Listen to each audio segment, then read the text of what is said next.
बैठे हुए हमारे बड़े भाई तेलंगाना के मुख्यमंत्री श्री के चंद्रशेखर राव जी,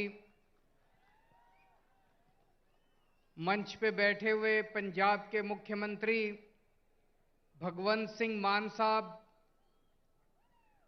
उत्तर प्रदेश के बेहद लोकप्रिय नेता और पूर्व मुख्यमंत्री श्री अखिलेश यादव जी, सीपीआई के जनरल सेक्रेटरी डी राजा साहब, मंच पे बैठे हुए अन्य सभी गणमान्य लोग और यहां पे इतनी भारी संख्या में आए हुए मेरे सभी प्यारे बहनों, भाइयों, माताओं, बुजुर्गों, बच्चों, आप सब लोगों को मेरा नमस्कार, सबको मेरा प्रणाम। सबसे पहले राव साहब को मैं बहुत बहुत शुक्रिया अदा करना चाहता हूं। आज मुझे तेलंगाना बुलाने के लिए उन्होंने आज दो बहुत महत्वपूर्ण कार्यक्रमों में हमें शामिल होने का मौका दिया और उसके बाद आप लोगों से बातचीत करने का मौका दिया। मुझे नहीं पता आप लोगों को पता है कि नहीं पता कि आपके मुख्यमंत्री ने आज एक बहुत शानदार कार्यक्रम शुरू किया है।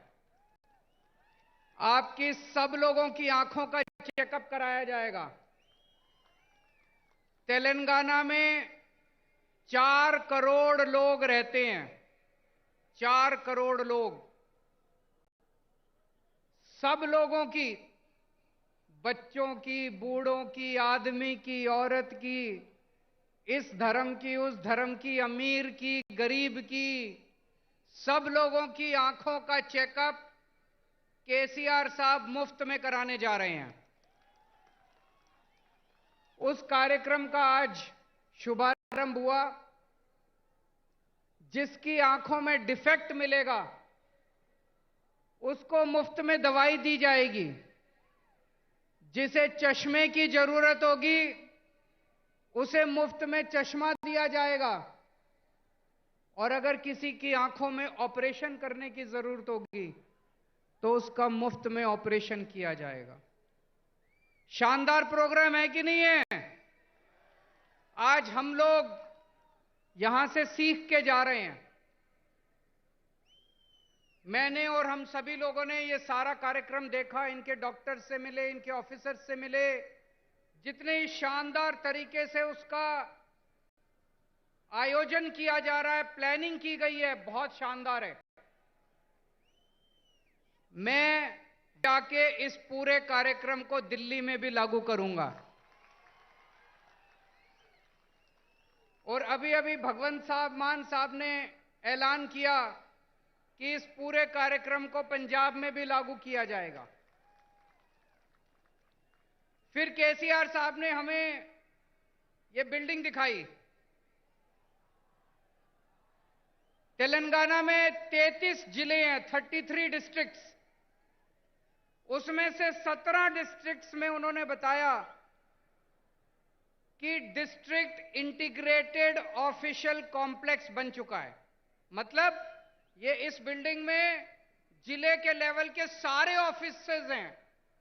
कलेक्टर भी यही है, सिंचाई विभाग भी यही है, तहसीलदार भी है, सारे विभाग इसी बिल्डिंग के अंदर हैं ताकि अगर कोई नागरिक आए तो उसे जगह जगह धक्के ना खाने पड़े, सारे काम एक बारी वो यहां पे आए और उसका काम हो जाए। ये भी बहुत अच्छा कॉन्सेप्ट है, इसको भी हम लोग लागू करेंगे। मैं समझता हूं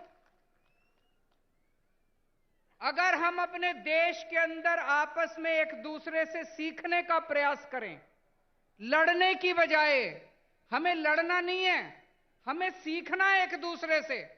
अगर हम एक दूसरे से सीखने की कोशिश करें तो हमारा देश कहां से कहां पहुंच सकता है, बहुत आगे बढ़ सकता है हमारा देश। दिल्ली में हम लोगों ने मोहल्ला क्लिनिक बनाए। मोहल्ला क्लिनिक में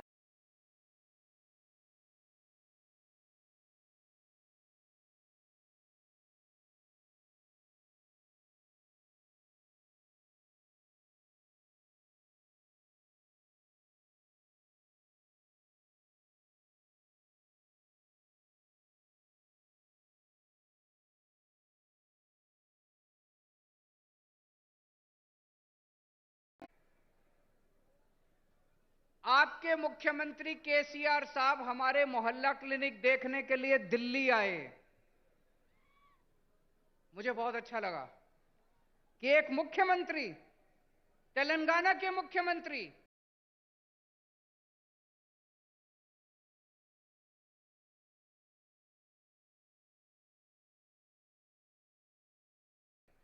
मोहल्ला क्लिनिक दिखाने ले गए। उन्होंने डॉक्टर से बात की, नर्स से बात की, सारा सिस्टम समझा और वापस आके उन्होंने उसको तेलंगाना में लागू किया। वो क्या नाम है उसका, बस्ती दवाखाना, बस्ती दवाखाना नाम से उन्होंने तेलंगाना में लागू किया। मुझे बहुत अच्छा लगा।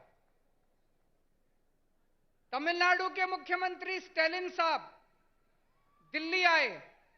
उन्होंने हमारे स्कूल देखे। हमने दिल्ली में स्कूल बहुत शानदार कर दिए, सरकारी स्कूल जहां पे गरीबों के बच्चे पढ़ते हैं, रिक्शे वाले का बच्चा पढ़ता है, मजदूर का बच्चा पढ़ता है। अब दिल्ली के सरकारी स्कूल इतने अच्छे हो गए कि दिल्ली में लोग अपने बच्चों को प्राइवेट स्कूल से निकाल निकाल के सरकारी स्कूलों में भर्ती करा रहे हैं। बड़े बड़े प्राइवेट स्कूलों से निकाल निकाल के सरकारी स्कूलों में भर्ती करा रहे हैं। हमारे दिल्ली सरकार के स्कूलों के, दिल्ली के सरकारी स्कूलों के नतीजे 99.7% नतीजे आए हैं पिछले साल, 99.7। तो स्टैलिन साहब हमारे स्कूल देखने के लिए आए। वापस जाके उन्होंने अपने स्कूल ठीक किए और उन्होंने मुझे अपने स्कूल का उद्घाटन करने के लिए बुलाया। दोस्तों, मैं कई बार यह सोचता हूं, हमारे देश को आजाद हुए 75 साल हो गए, 75 साल, फिर भी हमारा देश गरीब क्यों रह गया? फिर भी हमारा देश पिछड़ा क्यों रह गया? हमारे बाद सिंगापुर आजाद हुआ, जापान सेकेंड वर्ल्ड वॉर में तहस नहस हो गया था, जापान हमसे आगे बढ़ गया, सिंगापुर हमसे आगे बढ़ गया, जर्मनी हमसे आगे बढ़ गया। हमारे में क्या कमी रह गई? हम पीछे क्यों रह गए? हम पीछे इसलिए रह गए क्योंकि जैसे भी मान साहब ने बताया, हमारे देश की राजनीति बहुत खराब है, हमारे देश के नेता बहुत खराब हैं। पहली बार इस देश के अंदर एक उम्मीद की किरण जागने लगी है। इस देश के अंदर कुछ मुख्यमंत्री एक साथ आ रहे हैं, कुछ नेता, अखिलेश यादव जी जैसे नेता एक साथ आ रहे हैं और अब हम सब मिलकर इस देश के विकास की चर्चा कर रहे हैं। हम सब मिलकर अब राजनीति की चर्चा नहीं करते। आज पूरा दिन सुबह से शाम तक हमने बैठ के चर्चा की कि देश के अंदर शिक्षा अच्छी कैसे होनी चाहिए, देश के अंदर अस्पताल अच्छे कैसे होने चाहिए, देश के अंदर सिंचाई अच्छी कैसे होनी चाहिए, किसानों के लिए क्या कर सकते हैं, मजदूरों के लिए क्या कर सकते हैं। देश के कुछ मुख्यमंत्री इकट्ठे होकर ये करने लगे। हम एक दूसरे से सीखना चाहिए हम लोगों को। मुझे याद है बचपन में जब मैं 10वीं क्लास में पढ़ता था, उस टाइम से हम सुन रहे हैं केरला में स्कूल बहुत अच्छे हैं, केरला में अस्पताल बहुत अच्छे हैं, उस टाइम से सुन रहे हैं। अगर केरला में स्कूल, हॉस्पिटल अच्छे हैं तो अभी तक बाकी देश में क्यों नहीं हुए? अभी तक हो जाने चाहिए थे बाकी देश में भी, क्यों नहीं हुए अभी तक बाकी देश में? हम सारे आपस में लड़ते रहते हैं, हम सारे पार्टियां आपस में लड़ते रहते हैं, सारे नेता आपस में लड़ते रहते हैं। आज मुझे बड़े दुख के साथ कहना पड़ रहा है, अभी अभी कई सारे वक्ताओं ने कहा तमिलनाडु का गवर्नर तमिलनाडु की सरकार को तंग कर रहा है, तेलंगाना का गवर्नर राव साहब को तंग कर रहा है, दिल्ली का गवर्नर मेरे को तंग कर रहा है, पंजाब का गवर्नर मान साहब को तंग कर रहा है। ये गवर्नर तंग नहीं कर रहे, मोदी साहब तंग कर रहे हैं। गवर्नर तंग नहीं कर रहे, गवर्नर को बेचारे को क्या लेना देना। गवर्नर को तो बड़ा सा बंगला मिल गया, आलीशान गाड़ी मिल गई, एयर कंडीशन माहौल मिल गया, नौकरी मिल गई, 5 साल ऐश करने के लिए आता है गवर्नर। गवर्नर को क्या लेना देना? दिल्ली से फोन आता है, राव साहब को काम मत करने दो, अड़चन अड़ाओ। आता है कि नहीं आता है? दिल्ली से फोन आता है, भगवंत मान को काम मत करने दो, अड़चन अड़ाओ। मोदी साहब का फोन आता है, केजरीवाल को काम मत करने दो, अड़चन अड़ाओ। जिस देश का प्रधानमंत्री 24 घंटे बैठ के ये सोचता है कि मेरे को अब इसको तंग करना है, मेरे को अब उसको तंग करना है, वो देश तरक्की कैसे करेगा दोस्त? आप में से कौन कौन बेरोजगार है, जरा हाथ खड़े करें। जो जो बेरोजगार है, जो जो अनएम्प्लॉयड है। मुझे लगता है मेरी भाषा शायद समझ नहीं आ रही है, अनएम्प्लॉयड तो बहुत लोग हैं। आज देश का एक एक युवा बेरोजगारी से त्रस्त है। हमारे प्रधानमंत्री को बेरोजगारी से कोई लेना देना नहीं है। वो 24 घंटे बैठ के ये सोचते हैं मैं किस मुख्यमंत्री को तंग करूं, किसके ऊपर मैं सीबीआई छोड़ूं, किसके ऊपर मैं इनकम टैक्स की रेड डलवाऊं, किसके पीछे मैं ईडी छोड़ूं। आज पूरे देश के अंदर इतनी महंगाई हो गई है, एक आम आदमी को अपना घर चलाना मुश्किल होता जा रहा है, अपने बच्चे पालने मुश्किल होते जा रहे हैं। लेकिन देश के प्रधानमंत्री को महंगाई की, बेरोजगारी की कोई चिंता नहीं है। वो ये सोचते हैं आज मैं किसके एमएलए खरीदूं, इस पार्टी के एमएलए खरीदूं, इस सरकार को गिराऊं। ऐसे तो देश तरक्की नहीं कर सकता दोस्तों। 2014 में आप लोगों ने पूरे देश के लोगों ने बड़ी उम्मीद के साथ इन लोगों को भारी बहुमत दिया था, और एक एक बार नहीं, दो दो बार आप लोगों ने इनको बहुमत देके जिताया। लेकिन अब देश बदलाव मांग रहा है। लोगों को पता चल गया कि ये लोग देश बदलने के लिए नहीं आए, ये केवल और केवल देश बर्बाद करने के लिए आए हैं।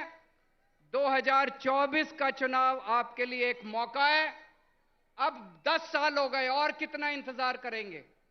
2024 के अंदर सारे देश को मिलके इनको उखाड़ फेंकना है, और ऐसी सरकार लेके आनी है जो देश के बारे में सोचे, बेरोजगारी के बारे में सोचे, महंगाई के बारे में सोचे, आपके बच्चों की शिक्षा के बारे में सोचे, आपके परिवार का इलाज कराने के बारे में सोचे, देश की तरक्की करने के लिए सोचे, ना कि लोगों से बदला लेने के लिए सोचे। दोस्तों बहुत बहुत शुक्रिया। ఇప్పుడు మన గౌరవ ముఖ్యమంత్రి వర్యులు మరియు బారాస అధ్యక్షులు గౌరవనీయులు కేసీఆర్ గారు ప్రసంగిస్తారు. ఒక్కసారి అందరూ పెద్ద ఎత్తున చప్పట్లతోని కేసీఆర్ గారి నాయకత్వం, కేసీఆర్ గారి నాయకత్వం. జై తెలంగాణ.